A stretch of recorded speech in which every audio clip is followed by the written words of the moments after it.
দর্শক স্বাগত জানাচ্ছি নিউজ 24 এর ঈদের বিশেষ আয়োজন আরআইসিএল জনতন্ত্র গণতন্ত্র অনুষ্ঠানে। আপনাদের সাথে আছে আমি মাজহারুল ইসলাম। প্রিয় দর্শক, এই মুহূর্তে যে যেখান থেকে বসে আমাদের এই প্রোগ্রামটি দেখছেন, সবাইকে পবিত্র ঈদ উল আজহার শুভেচ্ছা, ঈদ মুবারক। দর্শক, আজ আমরা আমাদের এই আরআইসিএল জনতন্ত্র গণতন্ত্র অনুষ্ঠানে এমন একজন ব্যক্তিকে আমন্ত্রণ জানিয়েছি, যিনি বাংলাদেশের প্রবীণ রাজনীতিবিদ, স্বাধীনতার পরে ঢাকসুর প্রথম ভিপি, বাংলাদেশ কমিউনিস্ট পার্টি সিপিবির সাবেক সভাপতি মুজাহিদুল ইসলাম সেলিম। মুজাহিদুল ইসলাম সেলিম, আপনাকে স্বাগত জানাচ্ছি আমাদের আজকের এই প্রোগ্রামে। কেমন আছেন আপনি? আমি ভালোই আছি, তবে দেশের ভালোর চেয়ে কম না বেশি সেটা হয়তো একটা আলোচনার বিষয়বস্তু হতে পারে। আপনাকে ঈদের শুভেচ্ছা, ঈদ মোবারক। ঈদ মুবারক, এবং আপনাকে শোনা এবং সমস্ত দর্শক শ্রোতা সবাইকে আমি ঈদ মুবারক জানাই। সেলিম ভাই, আমরা একটা জিনিস, সেটা হচ্ছে যে আপনি একটা পরিণত বয়সে এসে পৌঁছেছেন, বাট আপনার শৈশব, আপনার যৌবন, আপনি একটা রাজনীতির সাথে দীর্ঘ সময় কাটিয়েছেন। এই বয়সে এসে আমরা আপনার একটু শৈশব সম্পর্কে জানতে চাই। আপনার শৈশবটা কেমন ছিল? ধন্যবাদ। এইগুলো তো পুরানো স্মৃতি কথা, অনেক কিছু মনে হয়, সব কিছু বলার মতো সময় আমার পক্ষেও একটু কঠিন, এবং শ্রোতামণ্ডলী বিরক্ত হয়ে যাবে এইসব কী কথা। তবুও আমার মনে হয় যে আমার জীবনের কতগুলো কথা একটু সকলের জানা থাকলে উপকৃত হতেও পারে আর কি। আমি 1948 সালে জন্মগ্রহণ করি, এবং আমাদের গ্রামের বাড়ি হলো সাভার, সেখানকার গ্যান্ডা গ্রাম, এবং একটা যৌথ পরিবার একসঙ্গে সেখানে বসবাস করত। এবং উত্তরের ঘর, দক্ষিণের ঘর, পূবের ঘর, পশ্চিম ঘর, মাঝখানে উঠান, এবং সপ্তাহে একবার করে মাটি দিয়ে লেপা হচ্ছে। সেই সব স্মৃতি আমার ঠিক একটু আবছা একটু চোখের সামনে ভাসে। এবং গ্রামে থাকাটা খুব বেশি দিন কন্টিনিউ করে নাই। বছর চারেকের ভেতরেই গোটা পরিবার এই জয়েন্ট ফ্যামিলি ভেঙে ঢাকায় আসার সিদ্ধান্ত নেয়, এবং গোপীবাগে আমরা একটা বাসা ভাড়া নিয়ে থাকা শুরু করি। পরে আমি চামেলিবাগে আরেকটা বাসায় যাই। তখনই আমার শিক্ষা জীবনও শুরু হয় একই সঙ্গে। কিন্তু চামেলিবাগের বাসায় থাকতে থাকতেই একটা ঢাকায় একটা বাড়ি কিনে নিলে কেমন হয়, এটা বোধহয় আব্বা একটু চিন্তা করলেন। এবং আমি যেখানে এখন আমার বাসা, ফকিরাপুল পানির ট্যাঙ্কির অপোজিট দিকে, এই পুরা এলাকাটা ছিল একটা ধান ক্ষেতের পানিতে ডুবে যাওয়া, এই রাজধানী ঢাকারই জায়গা। হ্যাঁ, ভেতরে। এবং আমাদের গ্রাম থেকে টিনের ঘর ভেঙে নিয়ে টুকরা টুকরা করে নৌকায় উঠে এই কমলাপুর হয়ে ফকিরাপুলের ব্রিজটা দিয়ে আসে না, সুতরাং ওখানে এক সাইডে রেখে টিনগুলো উপরে উঠানো হলো রাস্তায়, তারপর আবার নৌকাটা অন্য সাইডে এনে আবার করা হলো। এইখান দিয়ে একেবারে বাসার ভিটায় এসে সেটা উপস্থিত হলো। সেইটা আমার তখনকার অবস্থাটা বলার জন্য বলছি। আমি দুইটা স্কুল ঘুরতে ঘুরতে শেষ পর্যন্ত সেন্ট গ্রেগরি স্কুলে আমাকে ভর্তি করানো হলো। খুব আগ্রহের সঙ্গেই ভর্তি হলাম আমি, কেননা তখনকার দিনে সেন্ট গ্রেগরি স্কুল ছিল 1 নম্বর স্কুল। আচ্ছা। এবং ঢাকা শহর অত বড় ছিল না, একেবারে ধানমন্ডি হোক আর অন্য দূরের হোক, সম্ভ্রান্ত এবং কিছুটা ধনিক শ্রেণীর পরিবারের সন্তানরা এই সেন্ট গ্রেগরি স্কুলে ভর্তি হতো, কারণ রেজাল্ট সবসময় এখানে ভালো, এবং ম্যাট্রিকে ফার্স্ট প্রত্যেকবারই এটার জন্য বরাদ্দই ছিল বলা যায়। সেইখানে পড়াশোনা করতে করতে পাদ্রীরা আমাদের শিক্ষক ছিল। এর ভেতরেই আমি স্কাউটিং করতাম, এবং স্কাউটিংয়ে অসাধারণ দক্ষতা নিয়ে আমি আমার ট্রুপ এবং পরিচালনা করতাম।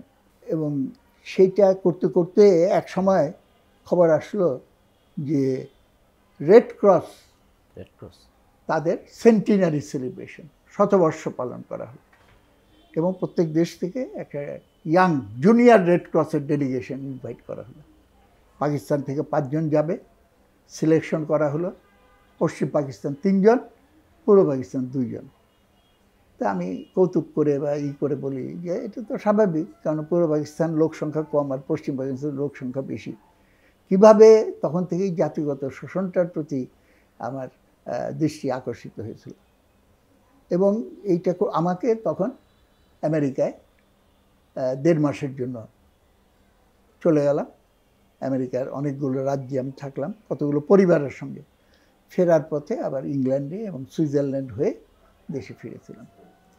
আমি ছোটবেলায় কবিতা, আবৃত্তি, নাটক এবং ঠিক আমার মনে নেই, আর 7-8 বছর বয়সেই খেলাঘর নামে রেডিওতে একটা অনুষ্ঠান হতো, ফারুক আহমেদ সেটা পরিচালনা করতেন। সেইখানে যে আমি কবিতা টবিতা আবৃত্তি করার পর একবার আমাকে একটা স্টাফ আর্টিস্ট হিসেবে কবিতা পাঠের জন্য, তার মানে কিছু আমাকে সম্মাননা দেওয়া হবে।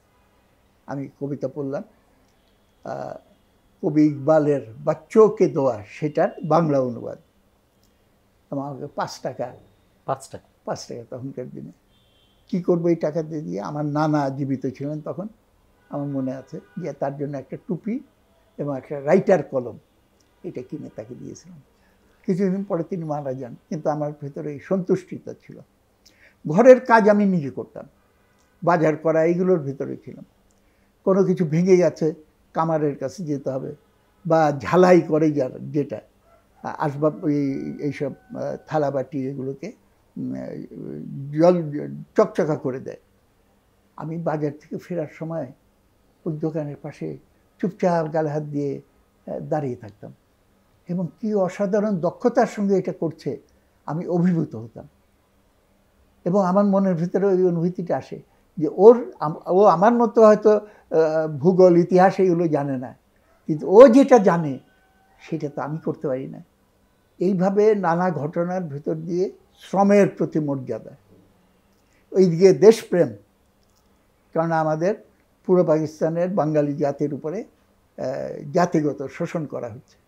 ক্লাস 9-এ সম্ভবত বা 8-এ এসে লিখতে বললো না, এসে বললো যে তোমরা কালকে এসে লিখে নিয়ে আসবে, আর তুমি বড় হইলে কি হইতে চাও, what is year ambition in life. আমি বিজ্ঞানে খুব ভালো ছিলাম, আমি লিখে ফেললাম একটা রাত্রের ভেতরেই, আমি বৈজ্ঞানিক হতে চাই, বৈজ্ঞানিক হয়ে এমন একটা যন্ত্র আবিষ্কার করব দেশবাসীর কল্যাণে, সেটা নিয়োজিত হলে পরে 100 জনের কাজ একজন করে ফেলতে পারবে, আমাদের সম্পদ অনেক বাড়বে। ওইটা জমা দিয়ে এসেছি। পরদিন রাত্রে আমি চিন্তা করলাম ঘুমাতে যাওয়ার আগে, সর্বনাশ, এরকম যন্ত্র আবিষ্কার করলে সম্পদ বাড়বে ঠিকই, কিন্তু 99 জন লোক তো বেকার হয়ে যাবে। সুতরাং খালি বিজ্ঞান জানলে চলবে না, বৈজ্ঞানিক হলে চলবে না, এটার সামাজিক প্রভাব কি সেটাও আমাকে দেখতে হবে, এবং সেটা থেকে বেরিয়ে এসে আমি কিছু করতে পারি কিনা সেটা চিন্তা করতে হবে। এইভাবে সমাজ সচেতনতা, শ্রমের প্রতি মর্যাদা, এইগুলো বিকশিত হতে থাকে। এবং ওই সময় 62-র আন্দোলন, ছাত্র সমাজের নেতৃত্বে সামরিক শাসনের বিরুদ্ধে আন্দোলন, 54-64-র আন্দোলন, এইসব আন্দোলনের প্রভাব একটু একটু আমার ভিতরে আসতে শুরু করে। তার মানে আপনি ছাত্র জীবন থেকেই এই রাজনীতি সচেতন। আমি ব্যাকগ্রাউন্ডটা বলছি এই কারণে যে চিন্তাটা এটা আকাশ থেকে নাজেল হয় না, আর আমার ক্ষেত্রে খুব রেশনাল চিন্তা, অর্থাৎ যুক্তিযুক্ত জায়গা থেকে চিন্তা করতে করতে আমি কিন্তু এই সিদ্ধান্তে উপনীত হই।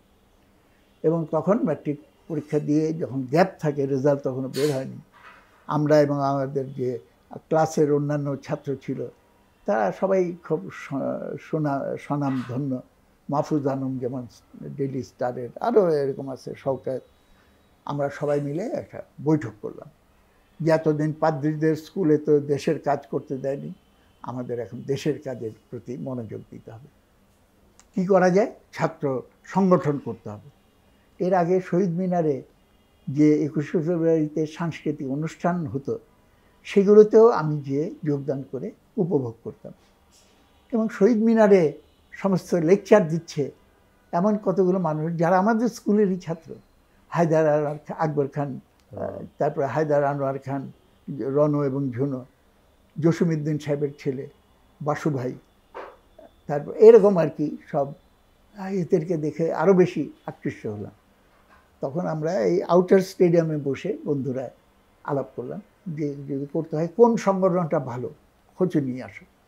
আমরা খোঁজ খবর নিয়ে গেলাম ছাত্র ইউনিয়ন, ভালো ছাত্ররা ছাত্র ইউনিয়ন করে, এবং এদের যুক্তিসঙ্গত জায়গা থেকে, খালি ভাবে থেকে না, যুক্তিসঙ্গত জায়গা থেকে তারা ছাত্র সমাজকে একত্রিত করার জন্য প্রগতিশীল ধারায় সংগ্রাম করছে।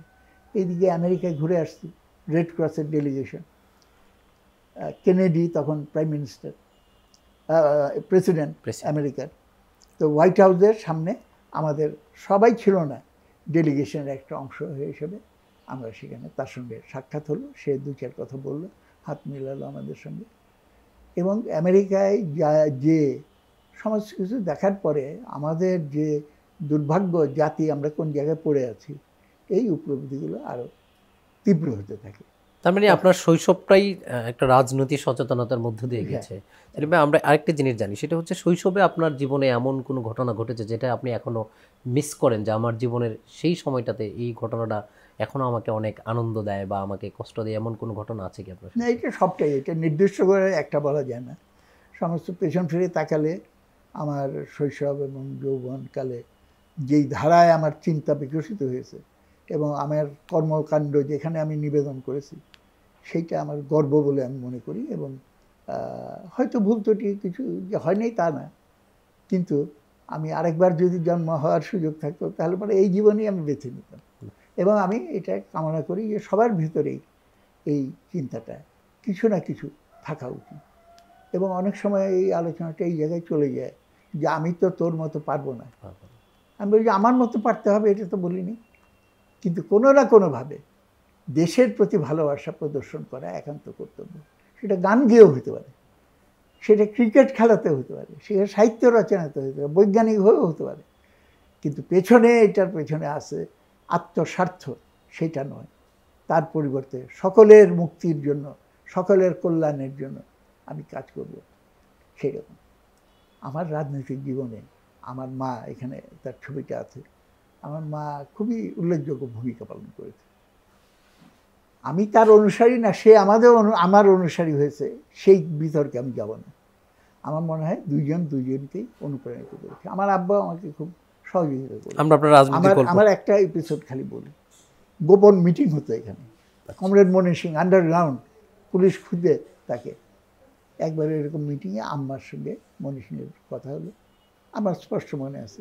মনি সিংকে, তখনও আম্মা অত অ্যাক্টিভিস্ট হয়নি, তিনি বললেন আমার 7 মেয়ে, একটা ছেলে, দাদা আমার ছেলেটাকে ছেড়ে দেন, আমাকে নিয়ে নেন। এইটার পরিণতি শেষ পর্যন্ত হয়েছিল আমিও থাকলাম, আমার আম্মাও এসে সেখানে যোগদান করেছিল মহিলা পরিষদের একজন সংগঠক হিসেবে। পাড়ায় পাড়ায় ঘুরে ঘুরে এই অসহায় মানুষকে সংগঠিত করা। আমাদের নিচের তলায় একটা ঘর 7-8 বছর ধরে চলেছে, আধারে আলো নামে শিক্ষা প্রতিষ্ঠান। কাজের বুয়াদেরকে শিক্ষা দেওয়া হয়েছে। এইভাবে কিন্তু একটা রাজনৈতিক পরিবেশে আমার পরবর্তী যে বোনরা, তারা প্রায় সকলেই রাজনীতিতে সক্রিয় ছিল এবং একটা রাজনৈতিক পরিবার হিসেবে এটা গড়ে ওঠে। তার মানে পারিবারিকভাবে আপনার রাজনীতির সাথে যুক্ত হয়ে গেছে। হ্যাঁ, হয়ে গেছি। নট দ্যাট যে তারা তাদের রক্তের সূত্রে হয়েছে তা না। আমাদের জেনারেশন এবং আমার আগের জেনারেশন বা পরের জেনারেশন এই দিকে চলে আসে একটা আত্ম উপলব্ধির ভেতর থেকে, কারো চেহারা দেখে না, কারো অন্ধ অনুসরণ করে না। ওর জন্য এই কথাগুলো আমি একটু বললাম। জি, আমরা আপনার শৈশবের গল্প শুনছি, আমরা আরেকটু শৈশবে যেতে চাই। সেটা হচ্ছে আপনি এখন নাতি ছেলে মেয়েদের নিয়ে ঈদ করেন। আপনি যখন ছিলেন, আপনার যে সেই শৈশব সময়টা, আপনি বাবা মার কাছ থেকে নতুন জামা নিয়ে ঈদ করতেন, সেই যে একটা ভালো লাগা ছিল, সেই ঈদ আর এই ঈদের মধ্যে কতটুকু পার্থক্য আপনি? অবশ্যই বিরাট পার্থক্য হয়ে গেছে। আমার ছোটবেলায় যে ঈদ আমরা করতাম, সেই ঈদে আনন্দ উৎসবটাই ছিল প্রধান। এখনকার ঈদে বৈষম্যের ছবি আমি দেখি।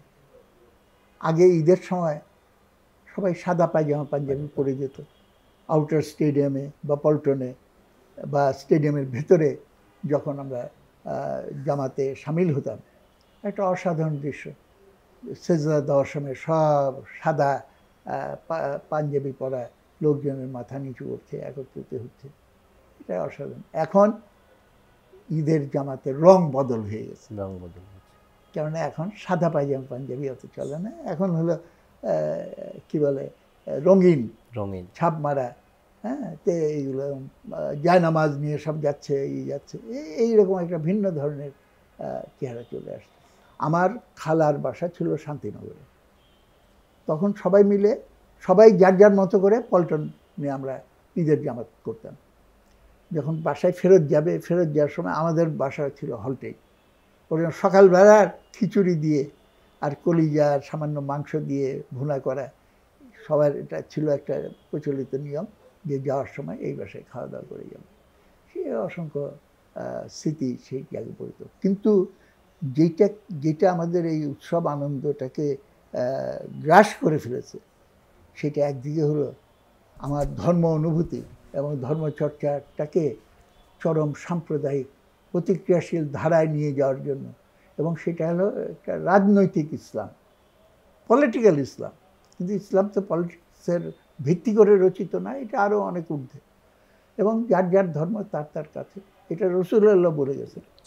এবং আমরা যখন একটা আধুনিক রাষ্ট্রে তার কতগুলো নিয়ম কানুন চর্চার ভেতর দিয়ে আমরা অগ্রসর হই, তখন ইহলৌকিক জীবনের সমস্যাগুলো আমাদের সামনে প্রধান হয়ে দাঁড়ায়। সেইখান থেকে দৃষ্টি সরিয়ে নেওয়াটা খুবই অনুচিত, কেননা দৃষ্টি সরিয়ে নিলেই ইহজগতে আমাদের যে শোষক এবং শোষিতের ভেতরে যে দ্বন্দ্ব, সেই দ্বন্দ্বটা আড়ালে পড়ে যায়, এবং সম্ভবত নিজের অজান্তে হলেও এইটাই তার একটা সচেতন প্রয়াস হয় যে মানুষকে পরলোকের বিষয়ে বেশি চিন্তিত করে তোলো। চিন্তিত হওয়াটা উচিত, আমি সেটাকে আপত্তি করব না, কিন্তু ওইটাই প্রধান একমাত্র চিন্তার বিষয়। আর ইহলৌকিক জীবনে তোমাকে শোষণ করছে কি আছে, চুপ করে সহ্য করো সব কিছু।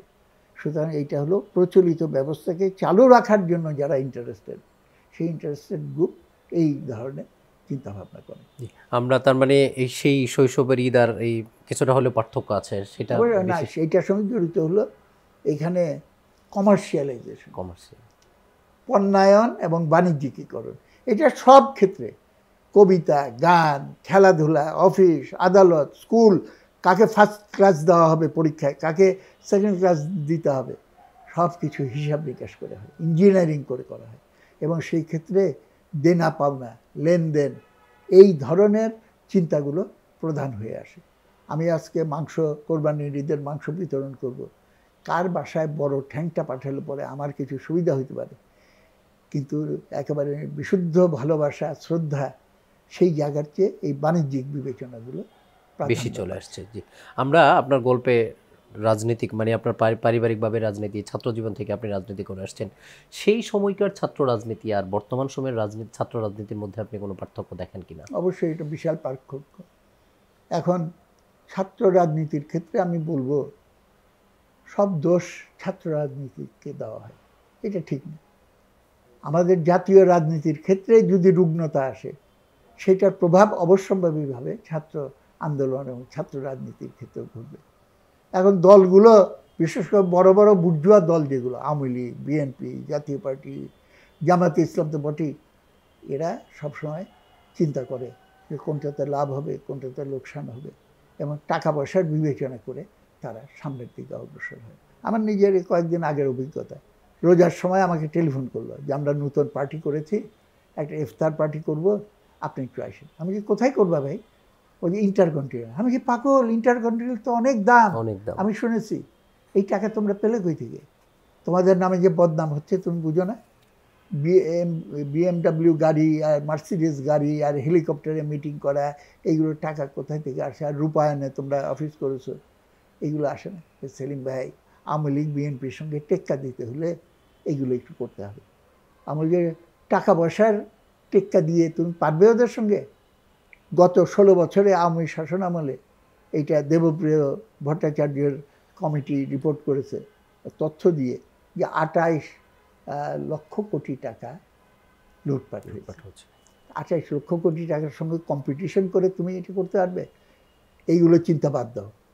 আদর্শের কম্পিটিশনের নাম, দেশপ্রেমের কম্পিটিশনের নাম, যেরকম আমি নেমেছিলাম, এবং আমার কাছে আসো না কেন, এটা শুনে যাও। কিন্তু তারা হয়তো অন্য চিন্তা করছে, আমারও তাদের কাছে কিছু শেখার যে নাই তা আমি বলবো না, কিন্তু নিউ জেনারেশনকে সমস্ত পুরানো ঐতিহ্যগুলোকে জলাঞ্জলি দিয়ে নূতনের আবিষ্কারের নামে তারা যেটা করছে সেটা তারা জানে না, কিন্তু আমি জানি। এইগুলো চিন্তা হলো বহু পুরানো চিন্তা, যে এবং নূতন বয়ান শব্দটা ব্যবহার হচ্ছে, বন্দোবস্ত শব্দটা হচ্ছে, সামাজিক চুক্তিবদ্ধতার কথা আসছে, সোশিয়াল কন্ট্যাক্ট। এইগুলো তো ফিলসফিতে ইউরোপের জার্মান ফিলসফি, ব্রিটিশ ফিলসফি, এইসব জায়গায় বহু আলোচিত এবং পরিত্যক্ত। ওর জন্য এক ধরনের প্রচণ্ড সম্ভাবনা থাকা সত্ত্বেও মনের ভেতর দুঃখ যে সম্ভাবনাগুলোকে কাজে লাগাতে পারছে না, কেননা তারা মৌলিক সত্যটা এখনও উপলব্ধি করতে পারেনি, যে শ্রেণী শোষণ হলো সবচেয়ে বড় শোষণ, এবং শ্রেণী শোষণ থেকে সমাজকে মুক্ত করতে না পারলে আমরা জাতি হিসেবে অগ্রসর হতে পারবো না, গণতন্ত্রের পথকেও আমি রোগমুক্ত করতে পারবো। তার মানে আমাদের সেই সময়কার ছাত্র রাজনীতি আর বর্তমান সময়ের ছাত্র রাজনীতির মধ্যে একটা স্পষ্ট ব্যবধান আপনি দেখতে যেমন আমি পাচ্ছেন। একটা উদাহরণ দিই, আমি যখন ডাকসুর ভিপি, আমি খুবই খুশি আপনার উপরে আমার ডাকসুর পরিচয়টা দিয়েছেন, কিন্তু মনে খুব খারাপ লাগে। আমার আরেকটা বড় পরিচয় হলো আমি ক্ষেত মজুর আন্দোলনের প্রতিষ্ঠাতা। এবং কথায় বলে, আমিও বলতাম এটা, ভর্তার নিচে তরকারি হয় না, নেংটির নিচে কাপড় হয় না। আমাদের দেশে ক্ষেত মজুরের নিচে কোনো লোক হয় না। সবার সমিতি আছে, এই ক্ষেত মজুরদের সমিতি থাকবে না কেন? আমি তখন ঘরে ঘরে ঘুরে ঘুরে তাদেরকে বললাম যে আসেন আমাদেরও সমিতি বানাবো। ডিসি সাহেবরাও সমিতি করে, বড় বড় শোষক গার্মেন্টস মালিকরাও সমিতি করে, তা আমাদের সবচেয়ে গরিব আমাদের সমিতি থাকবে না কেন? হ্যাঁ হ্যাঁ থাকবে।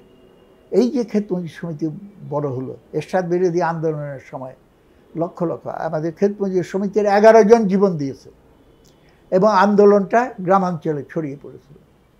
এবং সেই পরিস্থিতিতে আমরা গণতন্ত্রের উত্তরণের যে সম্ভাবনা সৃষ্টি করতে পেরেছিলাম, সেইটা কিন্তু এখন অত সহজে নির্মাণ করা সম্ভব হচ্ছে না। আপনি স্বাধীন বাংলাদেশের প্রথম ডাকসুর ভিপি, এটা একটা বিষয়। আরেকটা বিষয় হচ্ছে সেই ছাত্রদের অধিকার আদায় বা শিক্ষার্থীদের অধিকার আদায় ছাত্র সংসদগুলোর নির্বাচন অনেক গুরুত্বপূর্ণ, কিন্তু আমরা দেখছি যে সেই ছাত্র সংসদ নির্বাচন থেকে দেশ অনেক পিছিয়ে গেছে। ছাত্রদের অধিকার আদায়ে এই ছাত্র সংসদ নির্বাচনগুলোর গুরুত্ব কতটুকু? আমি এটা গুরুত্বপূর্ণ বলবো না, আমি বলবো অপরিহার্য। অপরিহার্য। আমরা শিক্ষা গ্রহণ করি কিসের জন্য?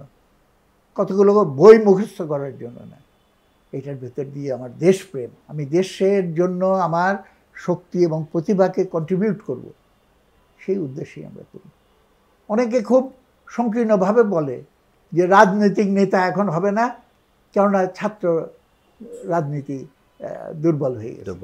এখানে একটা ভুল, এরকম কোনো তো কথা নেই যে ছাত্রদের ভেতর থেকেই আগামী দিনের রাজনৈতিক নেতৃত্ব হবে।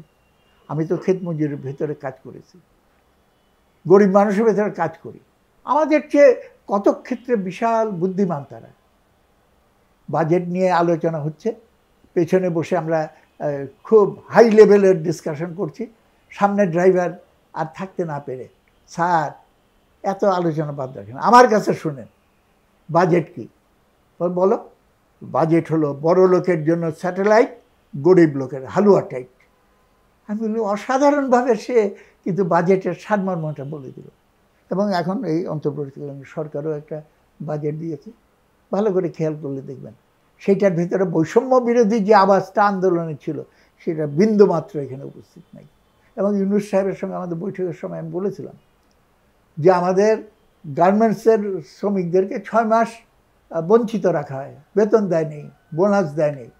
আপনারা একটা হুঙ্কার দিয়ে বলেন না কেন যে যতদিন প্রত্যেকটা গার্মেন্টসের কর্মী তার বেতন না পাচ্ছে ন্যায্যভাবে, আমরাও বেতন নেব না। তাহলে ওরা বুঝবে যে আপনি বৈষম্য দূর করতে যাচ্ছেন। এবং এই যে ইন্টারকন্টিনেন্টালের কালচার এবং উপর থেকে আয়োজন করে গরিব শ্রেণীকে পৌঁছায় দিতে হবে, এটা ইকোনমিক্সে একটা থিওরি আছে, ট্রিকল ডাউন ইকোনমি।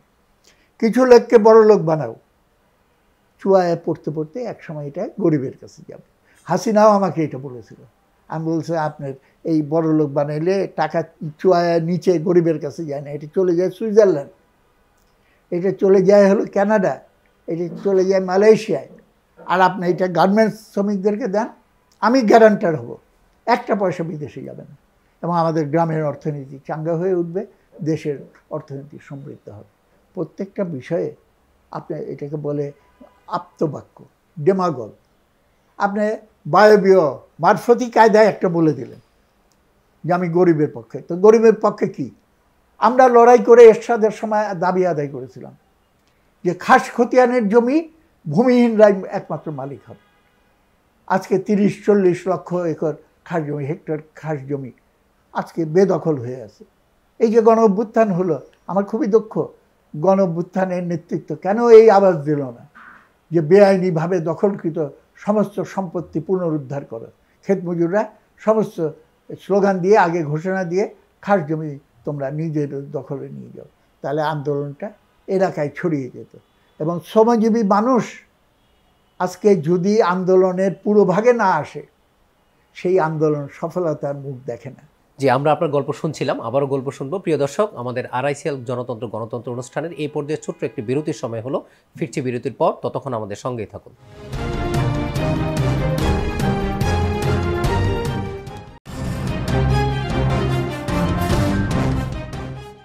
দর্শক, বিরতির পর আবারও আপনাদের স্বাগত জানাচ্ছি নিউজ 24-এর বিশেষ আয়োজন আরআইসিএল জনতন্ত্র গণতন্ত্র অনুষ্ঠানে। আমাদের আজকের অতিথি মুজাহিদুল ইসলাম সেলিম, সাবেক সভাপতি, বাংলাদেশ কমিউনিস্ট পার্টি সিপিবি। জনাব মুজাহিদুল ইসলাম সেলিম, আমরা আপনার রাজনৈতিক কেরিয়ারের গল্প শুনছিলাম। আপনি যদি রাজনীতিবিদ না হতেন তাহলে আর কোন পেশাটাকে বেছে নিতেন? আমি এরকম কোনো বাস্তবতা কল্পনায় আমার আসে না। কারণ আমি যদি সত্যিকারভাবে জীবন ঘনিষ্ঠ হয়ে আমার জীবনকে গড়ার চেষ্টা করতাম, তাহলে কোনো না কোনোভাবেই আমি কিন্তু দেখতাম যে সমাজ বর্তমানে যেভাবে বিরাজমান, এই সমাজ না ভেঙে এবং নূতন ভিত্তির উপরে একটা সমাজ ব্যবস্থা রচনা না করলে দেশের ব্যাপক জনগণের কোনো আনন্দ আসবে না, তার মুক্তি আসবে না। এবং মানুষকে পরাধীন রেখে, শোষিত রেখে আমার নিজের জীবনেও আনন্দ নিয়ে আসা সম্ভব নয়। এবং কিন্তু এটা সহজ একটা পথ। যার বাড়তি আছে সেই বাড়তিটা তার কাছ থেকে সরিয়ে যদি আমি সাধারণ মানুষের কাছে নিয়ে যাই, তারপরে একদিকে সমতা কায়েম হয়, একদিকে ইনসাফ কায়েম হয়, ন্যায় বিচার প্রতিষ্ঠিত হয়। এবং আমাদের মুক্তিযুদ্ধের সময় আমরা কিন্তু এই অঙ্গীকার নিয়েই মুক্তিযুদ্ধে লিপ্ত ছিলাম। আমাদের মুক্তিযুদ্ধের ঘোষণাপত্র, সেখানে বলা আছে সাম্য, সামাজিক ন্যায় বিচার এবং মানবিক মর্যাদা প্রতিষ্ঠার লক্ষ্যে আমাদেরকে হানাদার বাহিনীকে সরিয়ে তাকে পরাজিত করে দেশকে স্বাধীন করার জন্য আমরা সংগ্রাম করি। জি, আমরা আপনার মুক্তিযুদ্ধের গল্প শুনবো। আমরা যতটুকু জানি যে আইব বিরোধী আন্দোলন করার কারণে আপনার স্কুল জীবনে আপনাকে জেলে যেতে হয়েছে। আমরা সেই আইব বিরোধী, আপনি সেই সময়টাতে যখন আন্দোলন করেছেন সেটা এবং মুক্তিযুদ্ধের সেই সময়টা, আপনি যেহেতু সরাসরি মুক্তিযুদ্ধের সাথে জড়িত ছিলেন, আমরা সেই সময়ের একটু গল্প শুনতে চাই। কেমন ছিল আমাদের জাতির জীবনে সেই গৌরবময় উজ্জ্বল সময়টা? না, আসলে যখন ইন্টারমিডিয়েটে আমরা স্কুল পার হয়ে কলেজে আসলাম, তখন বলেছি মিটিং করে যুক্তি তর্ক দিয়ে ছাত্র ইউনিয়ন করবো। আমরা প্রগতিশীল ধারার সঙ্গে যুক্ত হলাম এবং শুরু থেকেই সংগ্রামের জীবন। এবং আমরা ঢাকা কলেজের ছাত্র, ইউনিভার্সিটিতে তখনই যাইনি। মধুর ক্যান্টিনে আসা যাওয়া হতো, শহীদ মিনারে আসা যাওয়া হতো। আইয়ুব খান একটা নির্দেশ জারি করলো তার শিক্ষানীতি অনুসারী, কারণ শিক্ষার খরচ রাষ্ট্র কেন দিবে, এই হলো তার যুক্তি। এখনও এই যুক্তি দেওয়া হয়, বিনা পয়সায় কাউকে কিছু দেওয়া হবে না, সাবসিডি দেওয়া হচ্ছে। মিথ্যা কথা।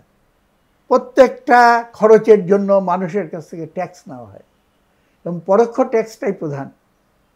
তারপরে টাকা না দিয়ে কেউ শিক্ষা নিচ্ছে তা তো নয়। সুতরাং শিক্ষাকে বাধ্যতামূলক এবং অবৈতনিক এবং সার্বজনীন করা, এইটা কর্তব্য নিয়ে আমরা আইয়ুব আমলেও সংগ্রাম করেছি। তখন আইয়ুব খান এই পাবলিক কলেজগুলোর বেতন সম্ভবত 1.25 টাকা 12 আনা বৃদ্ধি করেছিল। আমরা তো ভালো ছাত্র ছিলাম, মেরিট স্কলারশিপ পেতাম, আমাদের বেতন টেতন দিতে হতো না, উল্টা স্কলারশিপ নিয়ে আসতাম। আমরা বুঝে নিলাম যেটা আমার গায়ে না লাগলেও আমার শিক্ষা ব্যবস্থার গায়ে লাগছে। শিক্ষা সংকোচন নীতির বিরুদ্ধে ধর্মঘট ডাকা হলো। ঢাকা কলেজের ধর্মঘট দূরের কথা, একটা মিছিল করার সাহস কারো ছিল না। কিন্তু আমরা গোপনে প্রস্তুতি নিয়ে তলে তলে ধর্মঘটের প্রস্তুতি নিয়ে ফেললাম এবং ধর্মঘট হয়ে গেল। তখন প্রিন্সিপাল ছিলেন জালাল উদ্দিন, নোটোরিয়াস, এবং এর আগে 12 জনকে রাস্ট্রিকেট করেছিল। এইটা জেনে শুনেও আমরা গেলাম, হয়ে গেল সব কিছু। তার 5-7 দিনের ভিতরে আমাদেরকে লোকজন এনে এক ধরনের পাকড়াও করে টিচার্স রুমের কাছে এনে ছবি তুলল যে এরা অ্যাজিটেশন করছে এবং যাও থানায় মামলা দিয়ে আসো বলে ভেতরে তালা মেরে দিল। আপনাদেরকে রেখেই তালা দিয়ে? রেখে তালা মেরে দিল। তখন ভাইস প্রিন্সিপাল ছিলেন নোমান স্যার, অসাধারণ একটা মানুষ। তিনি তালা খুলে দিয়ে আমাদেরকে বললেন যে তাড়াতাড়ি চলে যাও এখান থেকে। তো সেই জায়গায় অবস্থাটা রক্ষা হলেও আমাদের ঢাকা কলেজে তো পড়াশোনা চালানোর সুযোগ নেই। সব স্ট্যান্ড করা 4 জন ছেলে আমাদেরকে বহিষ্কার করায় আমরা জগন্নাথ কলেজে গিয়ে ভর্তি হলাম। আমি যখন ইন্টারমিডিয়েটের ছাত্র, এর আগেরই ঘটনা, 7ই জুনের হরতাল, 6 দফা জাগরণ। অনেকে বলে 6 দফাটাকে যতটা গুরুত্ব তার চেয়ে বেশি দেওয়া হয় অন্য কারণে। কারণ 6 দফার যে দাবিগুলো ছিল সেটা 54 সালের 21 দফাতেই তার বিস্তারিত বর্ণনা ছিল, সেইটাকে আরেকটু কোয়ালিফাই করে আরেকটু পয়েন্ট যুক্ত করে এটা হয়েছিল। গণ অভ্যুত্থান 6 দফার ভিত্তিতে কিন্তু হয়নি, হয়েছিল 11 দফার ভিত্তিতে। ছাত্রলীগ বলতো 6 দফা হলো মুক্তি সনদ, আর পিকিংপন্থী যারা, মেনন গ্রুপ যারা, তারা বলতো 6 দফা হলো সিআইয়ের দলিল, কিছুতেই এটা নিবে না, আর 6 দফা ছাড়া ছাত্রলীগের কোনো ঐক্য আসবে না। তখন 11 দফা রচনা করার সময় আমরা নতুন ফর্মুলা দিলাম, 6 দফা শব্দটা থাকবে না, কিন্তু অ আ ক খ করে যে দফাগুলো আছে সেইটা 11 দফায় ঢুকে যাবে। এইটার সঙ্গে ব্যাংক, বিমা, জাতীয়করণ, সিয়াটো সেন্টো ত্যাগ করো ইত্যাদি, সামাজিক, ছাত্রদের অধিকার, শ্রমিকের অধিকার, সব মিলিয়ে 11 দফা হলো। 11 দফার ভিত্তিতে কিন্তু গণ অভ্যুত্থান হয়েছিল। তার মানে 6 দফার ইয়েগুলো আগে আপনাদের দিয়ে কি বলো 54 কথা যে বলছিলেন সেই সময়ই ছিল, এরপরে জাস্ট এটাকে শব্দগতভাবে মডিফাই করা হয়েছে এমন? হ্যাঁ, সেই আমি বলছি যে এই আলোচনাটাই তো কিন্তু আমাদেরকে নিয়ে যাওয়া হয় না, আমার ইতিহাসকে এইভাবে উপস্থাপন করা হয়। সব কিছু করেছেন বঙ্গবন্ধু এককভাবে, এটাই তার নির্দেশে এটা হয়েছে, তার নির্দেশে এটা হয়েছে। এটা ভুল তথ্য, এবং এইখানে বলতে হয় যে এই ভুল তথ্যকে একটা নতুন বয়ান দিয়ে পার করে দেওয়ার চেষ্টা করা হচ্ছে। এই আওয়ামী লীগের পক্ষ থেকে এটা করা হয়েছে, এবং মুক্তিযুদ্ধের চেতনা বলি, জয় বাংলার স্লোগান বলি, বঙ্গবন্ধুর নাম বলি, সব কিছুকেই অতিরিক্ত ব্যবহার করার ভিতরে এমন কুৎসিতভাবে করা হয়েছে যে একাধারে এটা মিথ্যা বয়ান, 2 নম্বর মানুষের কাছে প্রতিভাত হয়েছে যে এই বয়ান হাজির করে তলে তলে একেবারে তৃণমূল থেকে উপর পর্যন্ত জয় বাংলা দাও 2 লক্ষ টাকা, জয় বাংলা দাও 5 লক্ষ টাকা চাঁদা।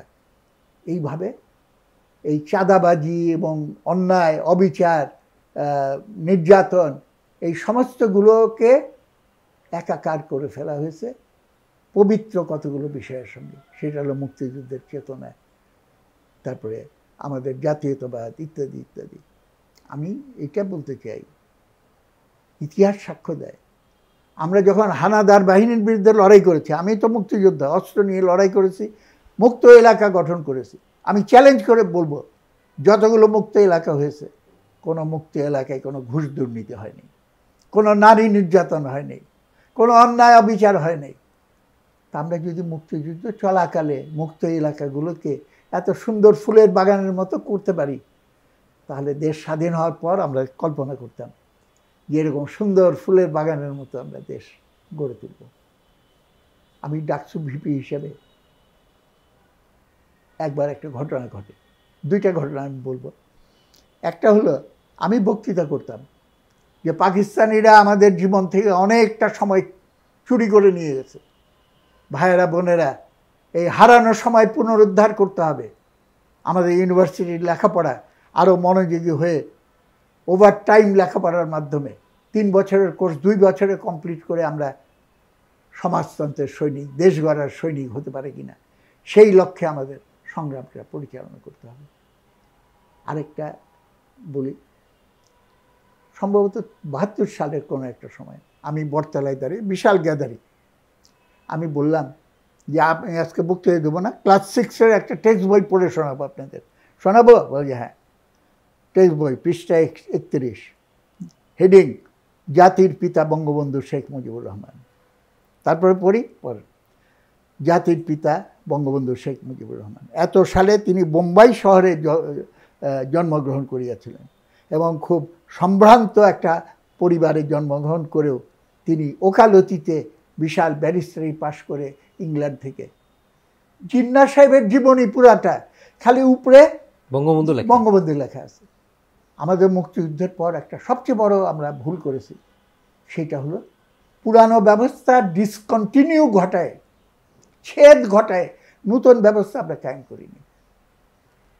সুতরাং পুরানো ব্যবস্থা এতই ধুরন্ধর যে নূতনের আগমনকে সে মুহূর্তের ভেতরে কিন্তু নিঃশেষ করে দিতে সক্ষম হয়। সুতরাং চাক আর না চাক, এই পথ আমাদের অবধারিতভাবে ধ্বংসের পথে নিয়ে গেছে, যেটার প্রকাশ আমরা এখনো দেখছি। তো সুতরাং তখন আমি বললাম, সবাই তখন বুঝতে পারলো যে এটা কীভাবে এই জিনিসগুলো করা হয়।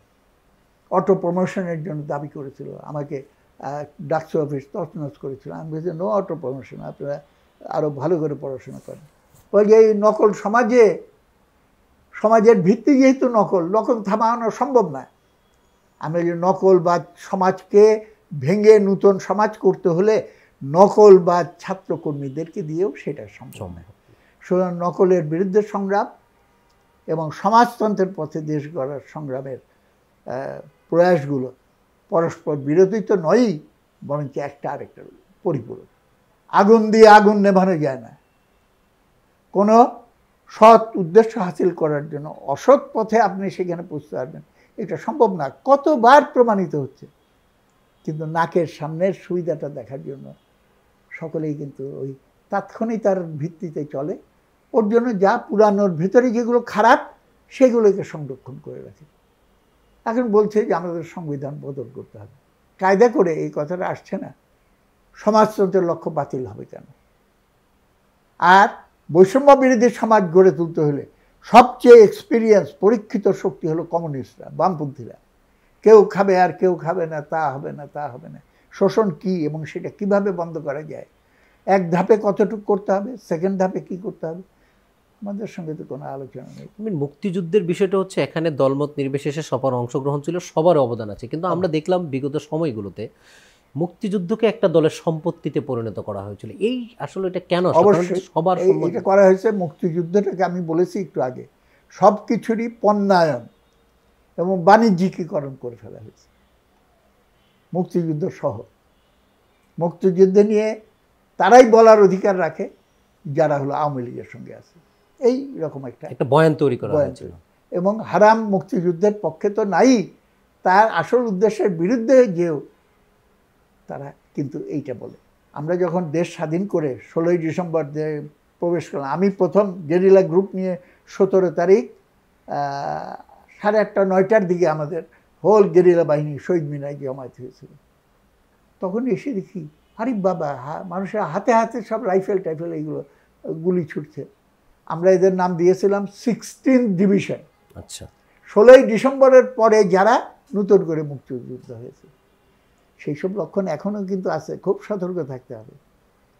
এবং রবীন্দ্রনাথের একটা কবিতা আছে, রথযাত্রা মহাধুমধাম, মাটিতে লুটায় ভক্ত করিছে প্রণাম।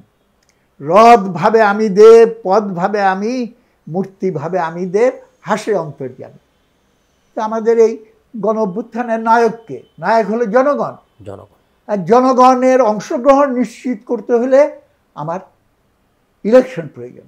কেন ইলেকশনের সময় এই আলোচনাগুলো বেশি হয় মানুষের ভিতরে, এবং রায় হয়, এবং সংস্কার যদি করতে হয়, এবং মৌলিক সংস্কার যত হবে মানুষের পার্টিসিপেশন তত বাড়াইতে হবে।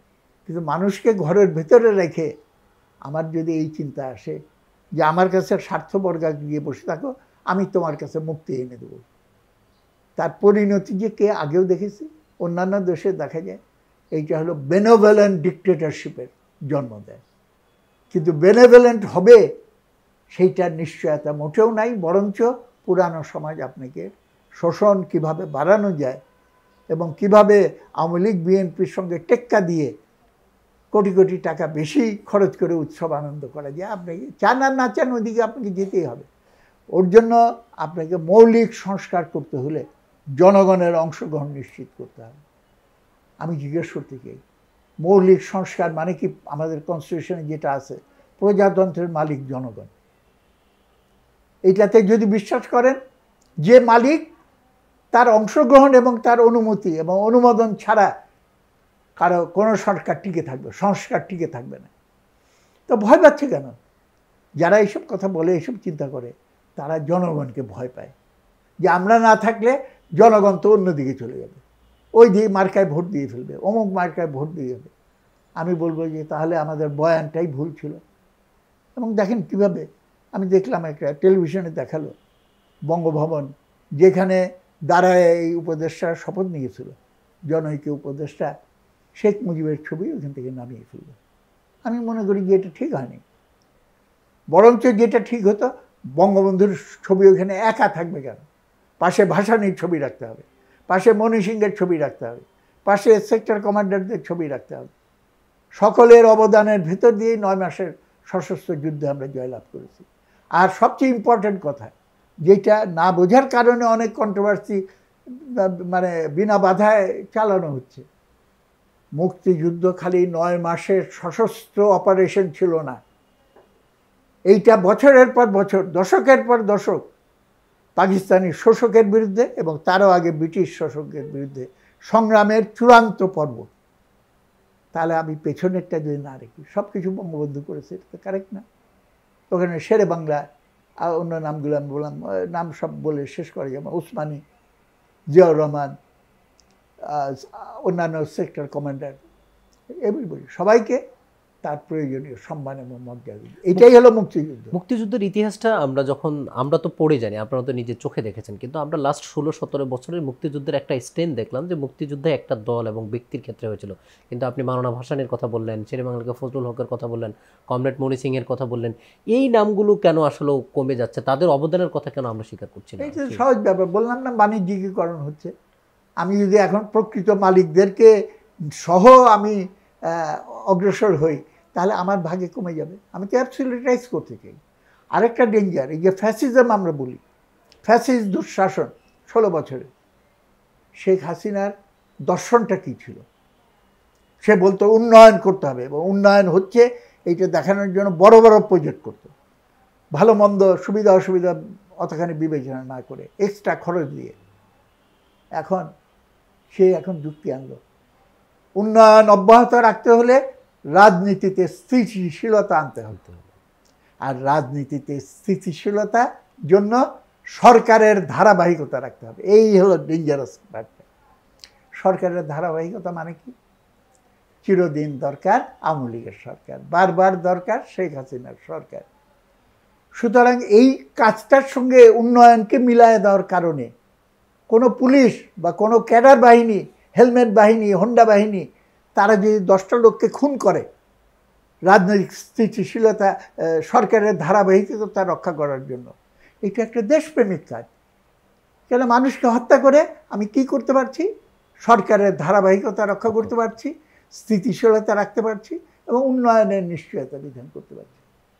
এদেরকে এইভাবে মনোজগৎ, মগজটাকে ধোলাই করে এই ধরনের চিন্তার ভিতরে। বিষয়টা কি মুক্তিযুদ্ধটাকে বাণিজ্যকরণ করার জন্য একটা দল ব্যক্তির নামে নিজেদের সম্পত্তি বেড়ে দেশটাকে বিভক্ত করা হয়েছে?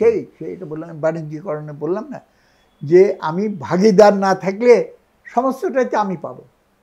এইখানে হলো শাসক শ্রেণী, তাদের দিক থেকে এটা করা হয়, আর জনগণের দিক থেকে একটা জায়গায় আমাদের সংশোধন করতে হবে।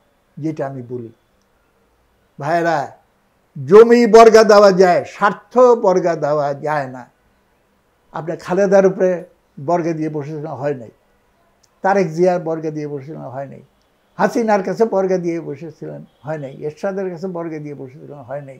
এখন ইউনূস সাহেবের কাছে বর্গা দিয়ে ঘরে বসে থাকবেন, নাক ডাকবেন, হবে না কিছু। এমনকি আমার কাছেও বর্গা দিয়ে যদি বসে থাকেন, কিচ্ছু করতে পারবো না আমি। তার মানে জনগণকে নেমে আসতে হবে তাদের অধিকার। ইয়েস, এইটা হলো কথা, এইটা হলো কথা। যার যার অধিকারকে নিয়ে সংগঠিত সচেতন গোষ্ঠী, আন্দোলন আমাদের গড়ে তুলতে হবে। আমাদের মুক্তিযুদ্ধের একটা লক্ষ্য ছিল বৈষম্যহীন সমাজ রাষ্ট্র প্রতিষ্ঠা, দুর্নীতিমুক্ত রাষ্ট্র প্রতিষ্ঠা। মুক্তিযুদ্ধের 54 বছরে এসে কি আমরা সেই সফলতা পাচ্ছি? না, এটা কীভাবে পাবো? বরঞ্চ প্রশ্নটা উল্টা করে করা উচিত, যে এইগুলোর বিন্দুমাত্র উপস্থিতি কি এখনো আছে? আসলে নাই। আমাদের ছিল সমাজতন্ত্রের দিকে আমরা যাব, করে ফেলা হয়েছে মুক্ত বাজার, পুঁজিবাদী মুক্ত বাজার অর্থনীতি, এবং তার পরিণতি আমরা দেখছি। এবং এটা গ্লোবালি, ইন্টারন্যাশনালি হচ্ছে। নয়া উদারবাদী ধারা, যেখানে রাষ্ট্রটাকে ছোট করে এনে সমস্ত কাজকর্ম প্রাইভেটাইজেশন করে দিতে হবে, এবং তার একটা অংশ হলো এনজিওকরণ, সুশীল সমাজের নামে। এবং পলিটিশিয়ান, ব্লাডি পলিটিশিয়ানস, ওদেরকে সরায় দিলেই সব সমস্যার সমাধান হবে। সুশীল সমাজ যারা এইসবভাবে চিন্তা করে, তারাও তো পলিটিক্স করছে। বিরাজনীতিকরণও একটা রাজনৈতিক পদক্ষেপ। আমরা আহম্মক, আমরা খেয়াল করি না। যখন কোনো দল আমি করি নাই, আমি নির্দলীয় সুশীল সমাজ, আমি এখন সরকার চালাচ্ছি। আরে সরকার চালানোর চেয়ে বড় রাজনীতি আর কি আছে? রাজনীতি বিমুখতার অস্ত্র দিয়ে মানুষের উপর শোষণ পরিচালনা এবং শাসন পরিচালনা, সেটা তো রাজনীতি, সর্বোচ্চ রাজনীতি। সুতরাং লুকোচুরি করে এগুলো কিছু হবে না। রাজনৈতিক প্রক্রিয়ার ভেতরে যেতে হবে। যেই বড় দলগুলো নষ্ট হয়ে গেছে, দল বড়, নীতি নাই, সেটাকে ত্যাগ করেন।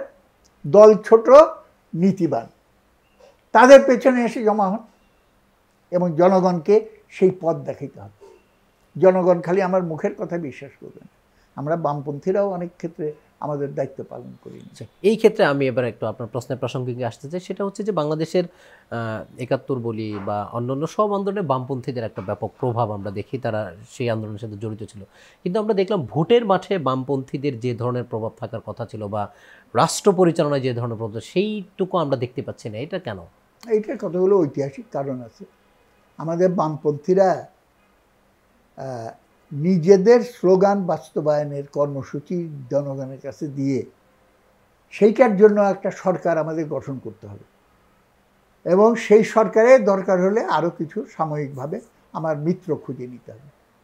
এই ধারার চিন্তাটার শেষ অংশটা এইটা না করে কোন দলের সঙ্গে থাকলে পরে মন্দের ভালো হয়, এই চিন্তার ভেতরে আবদ্ধ হয়েছে। উদীচী অন্যান্য সংগঠন গান করে, ডিম পারে হাসে, খায় বাগডাসে। আরেকটা আছে আমাদের দেশে, খায় দায় ফজর আলী, মোটা হয় জব্বার। আমাদের এইখান থেকে সরে আসতে হবে, মানুষকে বুঝাইতে হবে সত্যি আমি বিছাবো আর বুর্জুয়া নেতারা এসে রাজত্ব করবে। এই যুগের অবসান ঘটায় আমরাই সরকার গঠন করি। বর্তমান পরিস্থিতিতে আমরা স্লোগান দিয়েছি, নয়া যুক্ত ফ্রন্ট গঠন করেন, নৌকা লাঙ্গল পাল্লা শীষ সব সাপেরই দাঁতে বিষ। সবাইকে দেখা হয়ে গেছে, নৌকা লাঙ্গল দাড়িপাল্লা শীষ। সুতরাং যা দেখা হয়নি সেটা হলো বামপন্থী এবং বামপন্থীদের নেতৃত্বে অন্যান্য সমস্ত উদারনৈতিক দল, শক্তি, ব্যক্তি সবাইকে নিয়ে এই ধরনের একটা নয়া যুক্ত ফ্রন্ট করতে হবে। এইটা নিয়ে আমরা চেষ্টা করছি। একবারে হয়তো হবে কি হবে না সেটা বড় কথা না, আজকে না হোক কালকে, কালকে না হয় পরশু। বামপন্থীদের হচ্ছে একটা মূল উদ্দেশ্য হচ্ছে একটা সমাজতান্ত্রিক রাষ্ট্র প্রতিষ্ঠা করা, বৈষম্যহীন রাষ্ট্র প্রতিষ্ঠা করা।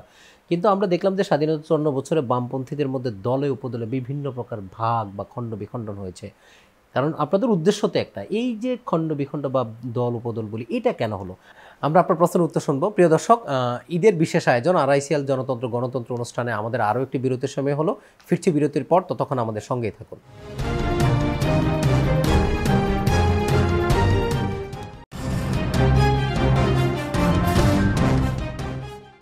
বিরতির পর আবারও স্বাগত জানাচ্ছি নিউজ 24 ঈদের বিশেষ আয়োজন আরআইসিএল জনতন্ত্র গণতন্ত্র অনুষ্ঠানে। আমাদের আজকের অতিথি বাংলাদেশ কমিউনিস্ট পার্টি সিপিবির সাবেক সভাপতি মোজাহিদুল ইসলাম সেলিম। সেলিম ভাই, আমরা যে জায়গাটাতে ছিলাম, যে আমরা আর একটা সমাজতান্ত্রিক বা একটা বৈষম্যহীন রাষ্ট্র প্রতিষ্ঠার কথা বলছিলাম। আমরা যে বৈষম্যহীন কথা বলছি, কিন্তু আমরা দেখছি যে যাদের নিয়ে এই রাষ্ট্র পরিচালনার কথা, সেই জনগণের অধিকারই যেন বারবার উপেক্ষিত থাকছে। জনগণের অধিকার থেকে আমাদের দলগুলো আস্তে আস্তে সরে যাচ্ছে। কিন্তু এদেশের মানুষের প্রত্যাশা, বিশেষ করে যারা খ্যাত মজুর, আপনি যাদের কথা বারবার বলছিলেন, আমরা কেন তাদেরকে আমাদের এই জায়গাগুলোতে নিয়ে আসতে পারলাম না? না, দেখুন, এটা এক লাফে হয় না, এটা বিজ্ঞানের ভিত্তিতে কিন্তু সমাজের বিবর্তনটাও হয়। এইটা একটা নিয়ম, মানুষের ভিতরে চেতনার অসম বিকাশ ঘটে। কেউ কেউ আগে সচেতন হয়, কেউ কেউ যারা অগ্রসর চেতনা সম্পন্ন, তাদের একটা দায়িত্ব হয় যে অগ্রবাহিনী হিসেবে অন্যান্য পেছনে যারা রয়ে গেছে তাদেরকে সামনে নিয়ে আসা। আমি তো দেখি সেটা অগ্রসর হচ্ছে। আজকে যে যারা রাজত্ব করেছে, এর আগে সরকার করেছে, তাদের ব্যাপারে কোনো মোহ থেকে জনগণ মুক্ত হয়েছে, এটা তো একটা অগ্রগতি। কিন্তু ওদেরকে ছেড়ে দিয়ে কার উপরে নির্ভর করলে আমার এটা হবে, এইটা তো এখনো তারা বুঝে উঠতে পারেনি। এবং আমরা কতগুলো ত্রুটিও আমাদের আছে, সেই ত্রুটিগুলো ইলেকশনে ভোটের কথা বলছেন। পাল্টা প্রশ্ন, বাংলাদেশে অবাধ নিরপেক্ষ নির্বাচন কয়টা হয়েছে? হয়নি তো। তাহলে পরে যেই ভোট অবৈধ এবং ম্যানিপুলেটেড ভোট, সেই ভোটের উদাহরণ টেনে আপনার প্রকৃত শক্তি সেটা তো পরিমাপ করতে পারবেন না। আর মানুষ চালাক আছে, অন্যদের মুখেও সুন্দর সুন্দর বক্তৃতা শুনি, আপনারাও সুন্দর কথা বলতেছেন, কিন্তু আপনারা যে ওদের থেকে ভিন্ন, এটা কেমনে আমরা বুঝবো? অর্থাৎ আপনার প্রয়োগের ভেতর দিয়ে কাজটাকে আগাইতে হবে। এবার ঘরে তার সঙ্গে তার দৈনন্দিন জীবনের সমস্যাগুলোর ভালো মন্দের সঙ্গে ওতপ্রোতভাবে জড়িত হয়ে এটা করতে হবে। এবং এই কাজগুলোর ক্ষেত্রে আমরা ত্রুটি করেছি। আর রাজনৈতিক সিদ্ধান্তের ক্ষেত্রেও, যেমন মুক্তিযুদ্ধের পরপরই আমাদের বামপন্থীদের, কমিউনিস্ট পার্টির উচিত ছিল এটা বলা যে আওয়ামী লীগ সরকারকে অপছন্দ হলে আমরা আছি, আমরা হলো বিকল্প। কিন্তু আমরা এটা করিনি। আমরা ঐক্য করেছি বেশি, কিন্তু আওয়ামী লীগের অন্যায়ের বিরুদ্ধে সংগ্রাম করে বিকল্প হিসেবে নিজেকে সামনে আনা, সেটা করিনি। মুক্তিযুদ্ধের পরপরই একটা সাংস্কৃতিক বিপ্লব এবং মতাদর্শিক বিপ্লবের কাজে আমাদের আরও শক্তি নিয়ে আত্মনিয়োগ করা উচিত ছিল, আমরা করি নাই। তো সেটার ফল আমরা এখন ভোগ করছি। জামাতে ইসলাম এখন বলে যে আমাদের কেন নিবন্ধন দেওয়া হবে না, আমাদের কেন এগুলো করা হলো। আমার চ্যালেঞ্জ করে আমি বলবো, আমার কাছে ডকুমেন্ট আছে, ডকুমেন্ট যেটা সারেন্ডার ডকুমেন্ট বলে, ইনস্ট্রুমেন্ট অফ সারেন্ডার, যেটা রেজ কোর্সে বসে সই করে আত্মসমর্পণ। সেখানে বলা আছে আমরা পাকিস্তানের এয়ারফোর্স, নেভাল ফোর্স এবং ল্যান্ড ফোর্স সব, এবং আমাদের যত অক্সিলারি ফোর্স আছে ইনক্লুডিং পলিটিক্যাল অক্সিলারি ফোর্স, আমরা সবাই নিঃশর্তভাবে আত্মসমর্পণ করিলাম। তো নিঃশর্ত আত্মসমর্পণ যদি তারা সই করে থাকে, সেটার ভিতরে জামাতে ইসলাম ইনক্লুডেড। অক্সিলারি পলিটিক্যাল ফোর্স কারা? অক্সিলারি প্যারামিলিটারি ফোর্স কারা? এই হলো ফোর্স। তাহলে পাকিস্তান সেনাবাহিনীর ঢাকায় যদি কোনো অফিস খোলার সুযোগ না থাকে, একই চুক্তি অনুসারে জামাতে ইসলামেরও এটা খোলার কোনো সুযোগ নেই। আপনি এই প্রাসঙ্গিক আমি একটু জানতে চাই, জামাত যেটা একটা যুক্তি দেয় যে অবিভক্ত জামাত, অর্থাৎ বাংলাদেশ স্বাধীন হওয়ার পরে পশ্চিম পাকিস্তানের জামাত যা করেছে সেই দায়ভার তারা নিতে চায় না, বরং তারা আলাদা স্বাধীন দেশে নিয়ে রাজনীতি করছে। তারা এরকম একটা দাঁড় করাতে চাই যে আমরা সেটা দায়ভার নিব না, এরকম কথা তারা বলে। এইটা একটা চরম মিথ্যাচার, কি বলবো আর কি, মোনাফেকি। কেননা তাদের সেখানে উপস্থিত, আপনি ছবি দেখবেন, গোলাম আজম সহ আর্মি জান্তার সঙ্গে বৈঠক করছে এবং তারা আবেদন জানাচ্ছে পাকিস্তানকে রক্ষা করার জন্য আপনারা এগিয়ে আসেন। আলবদর রাজাকার বাহিনী গঠন করে দিচ্ছে এগুলো করার জন্য। এগুলো তো প্রামাণ্য তথ্য আছে, যার ভিত্তিতে আমাদের দেশের সর্বোচ্চ আদালত বলেছে জামাতে ইসলাম কোনো রাজনৈতিক সংগঠন না, এটা একটা সন্ত্রাসী সংগঠন। অন রেকর্ড তার জাজমেন্টে আছে। এখন এগুলো বলতে তো হবে না। জি, আমরা যেটা কথা শুনছিলাম, আপনি একেবারে ভিন্ন আঙ্গিকে রাজনীতি করেছেন কিছু ক্ষেত্রে, সেটা আপনি বলছেন যে খ্যাত মজুর সমিতি গঠন করেছিলেন। এই যে আপনি সাধারণ মানুষের কাছে গেলেন, তখন আপনার নিশ্চয়ই, কারণ এটা কেউ আগে কখনো উদ্যোগ গ্রহণ করে নাই, আপনি সেটা নিজে উদ্যোগেও সেটা করেছেন। সেই যাত্রাটা আপনার কেমন ছিল? তাদেরকে বোঝানো যে তোমাদের অধিকার আছে, নিজের অধিকার আদায় করতে হবে, সেই যাত্রাটা সম্পর্কে আমরা একটু জানতে চাই। খুবই উদ্বুদ্ধ হয়েছে এবং সত্য কথা বলতে আমি ভালো ছাত্র ছিলাম, ম্যাট্রিকের রেজাল্ট করেছি, ফার্স্ট ক্লাস পেয়েছি ইকোনমিক্সে।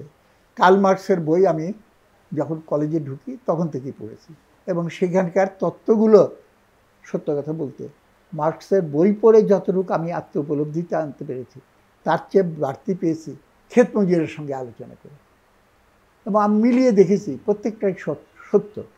যেমন মার্কস আপেক্ষিক বাড়তি মূল্য এবং প্রকৃত বাড়তি মূল্য, শোষণের এই প্রক্রিয়াগুলো ডিফাইন করেছে। ক্ষেত মজুরের সঙ্গে আলাপ করলে আমি বুঝতে পারি, তারা বলতেছে যে মহাজনের বাড়িতে যখন কাজ করি, সন্ধ্যার সময় ক্লান্ত হয়ে ফিরে আসছি, তখনও সে বলে, এই কিরে এত তাড়াতাড়ি ঘুমাবি কি, দড়িটা একটু পাকায় দে, আরও 1 ঘন্টা আমাকে বিনা পয়সায় কাজ করায় নিয়ে সেটা দিয়ে যে মূল্য হলো সেটা আত্মসাৎ করতেছে।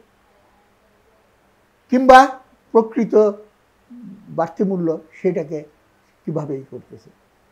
এবং আমাদের হোল সমাজ, বিশেষ করে তার বিচার ব্যবস্থার মাধ্যমে, বাজার ব্যবস্থার মাধ্যমে একটা তীব্র শোষণের প্রক্রিয়ায় গ্রামাঞ্চলের সম্পদ শহরের সবার কাছে না, শহরের মুষ্টিমেয় ধনকুবেরের পকেটস্থ করার ব্যবস্থা করেছে।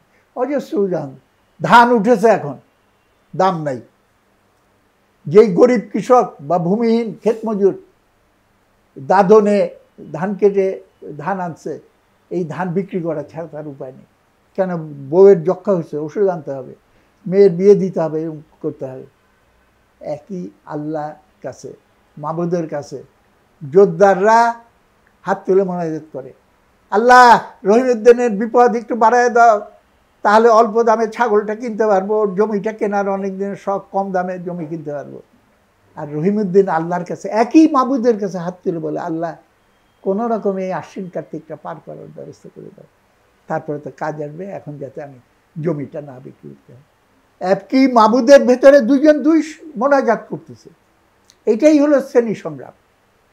সেই শ্রেণী সংগ্রামে আমাদের জয়লাভ করতে হবে।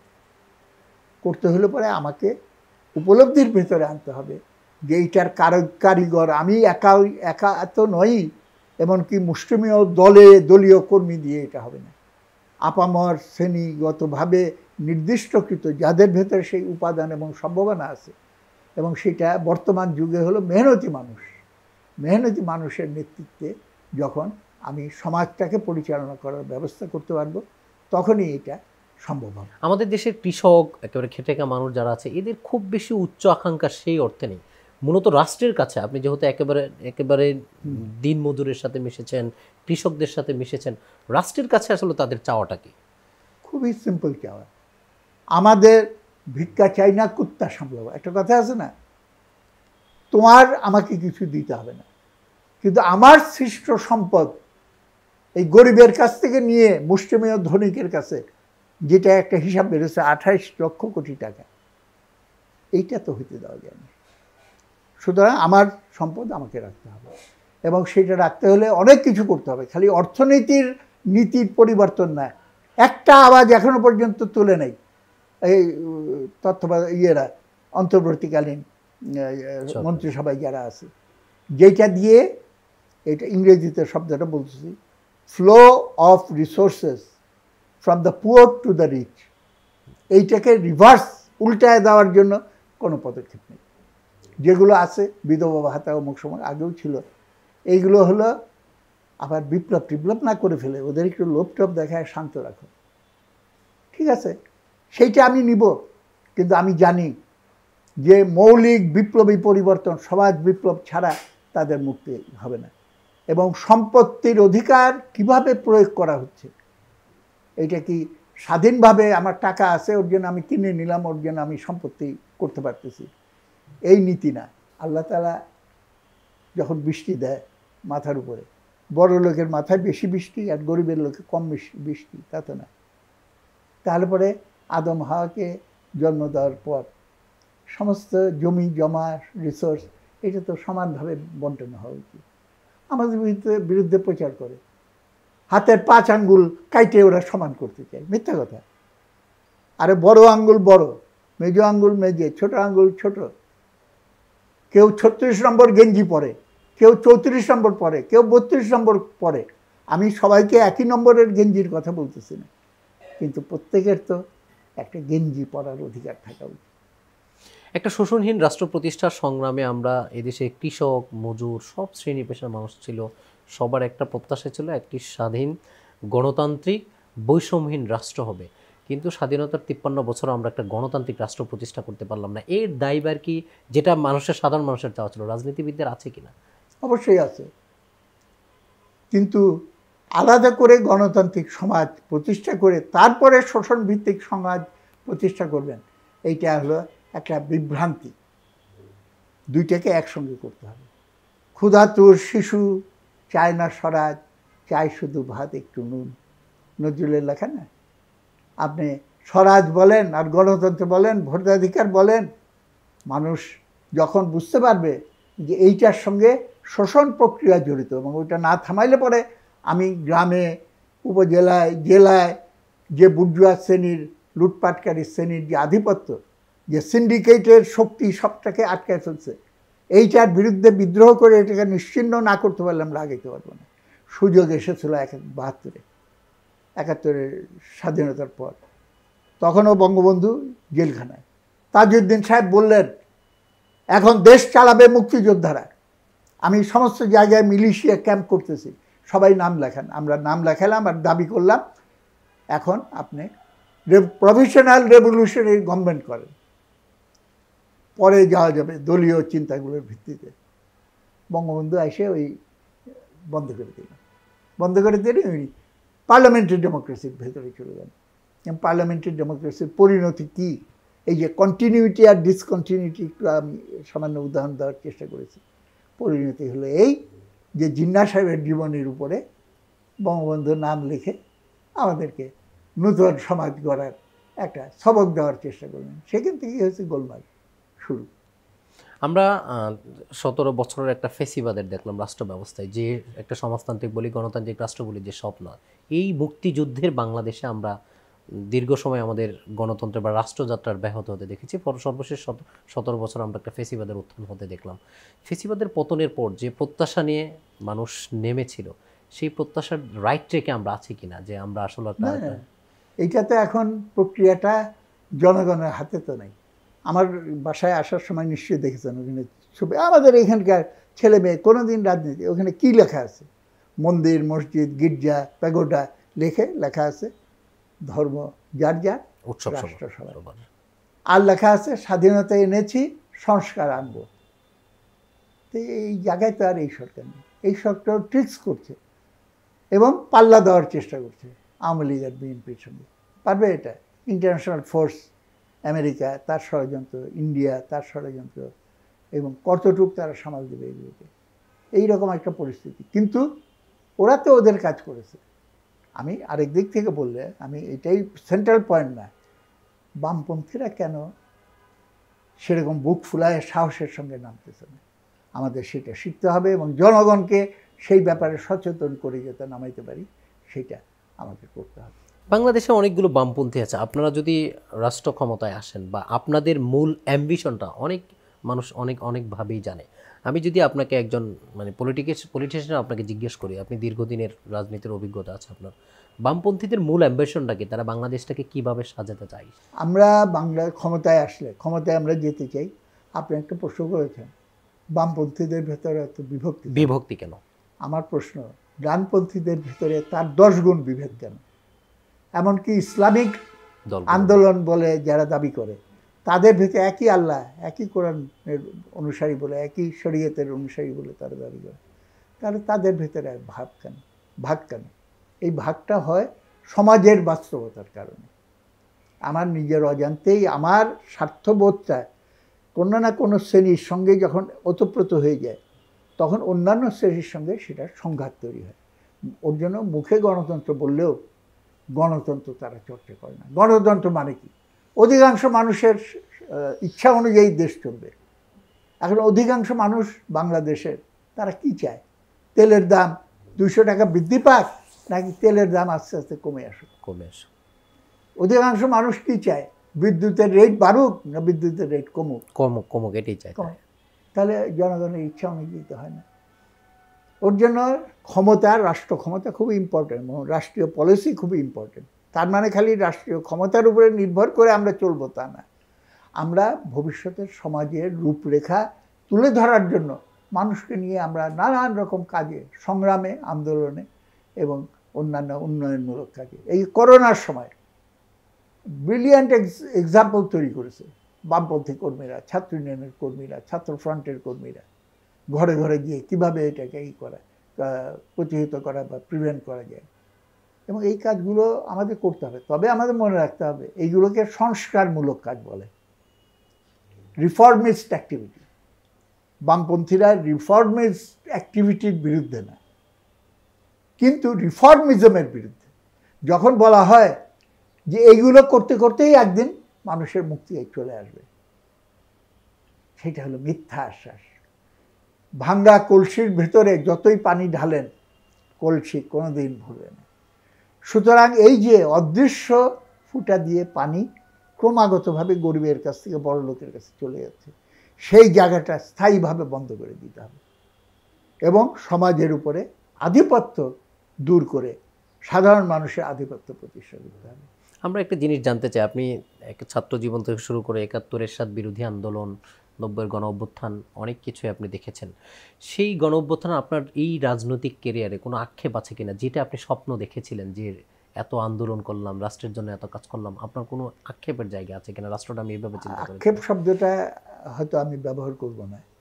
আমার একটা উপলব্ধি বা দুঃখবোধ, হ্যাঁ, সেটা হলো যে আমাদের আন্দোলনটায় মধ্যবিত্ত শিক্ষিত বুদ্ধিজীবী যতটা আমরা আকর্ষণ করতে পেরেছি, প্রকৃত মেহনতি মানুষকে সেই পরিমাণে, কেননা তারা সংখ্যায় তো আমাদের চেয়ে 50 গুণ 100 গুণ, সেই পরিমাণে তাদের ভেতর থেকে নেতৃত্ব, সংগঠক, সেই জায়গাটা হয়তো আমরা খুঁজে পাওয়ার জন্য আমাদের চেষ্টা আরও বেশি করা উচিত ছিল। এইখানে হলো আমাদের নিজেদেরকে ধরে আনবো, তাদেরকে আমি দোষ দিই না।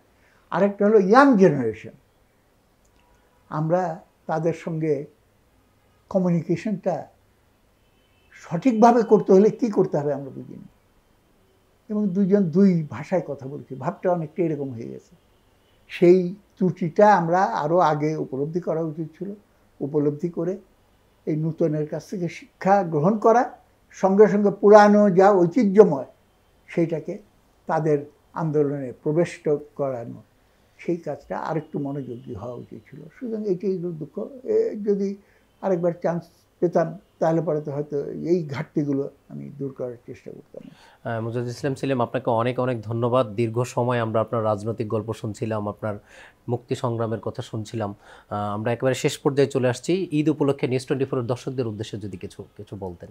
আমি সমস্ত দর্শক শ্রোতাদেরকে আন্তরিক অভিনন্দন জানিয়ে বলবো যে পরিস্থিতি মনে হয় মাঝে মাঝে খুব ভালো, মাঝে মাঝে মনে হয় যে সুযোগ নষ্ট হয়ে গেল। হতাশ হবেন না, কবি বলে গেছেন, এই দিনই দিন নয় আরও দিন আছে। সঙ্গে একটা কথা, এই দিনকে নিতে হবে সেই দিনের কাছে। সুতরাং প্রচারণার ফাঁদ এবং নানান রকম ভাওতাবাজি করে মানুষের দৃষ্টি যতই অন্যদিকে সরানোর চেষ্টা করা হোক, একনিষ্ঠভাবে নিজের স্বার্থ অনুযায়ী শুধু অর্থনৈতিক না, রাজনৈতিক লক্ষ্য অভিমুখীও আপনারা দৃঢ়তা নিয়ে এগিয়ে যাবেন।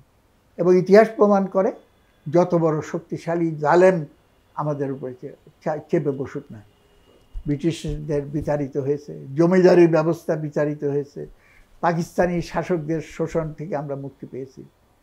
এখন বাঙালি শোষক তারা নতুন করে চেপে বসার চেষ্টা করলেও জবাব দিতে হবে আমাদের সংগ্রামের অগ্নিমশাল জ্বালিয়ে।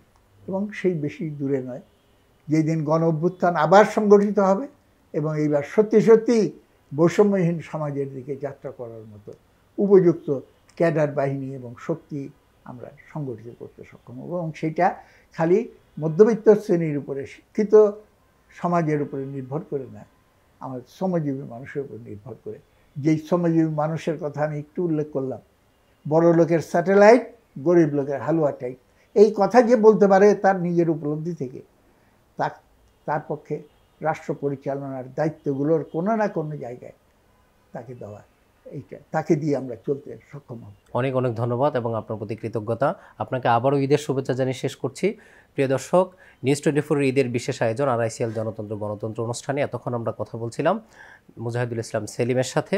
তিনি তার রাজনৈতিক ক্যারিয়ার এবং মুক্তিযুদ্ধের এবং তার আন্দোলন সংগ্রামের নানা দিক নিয়ে আমাদের সাথে কথা বলছিলেন। আমরা আশা করি পরবর্তীতে আরও কোনো অনুষ্ঠানে দেখা হবে। আজকে এই পর্যন্ত বিদায় নিচ্ছি। আল্লাহ হাফেজ।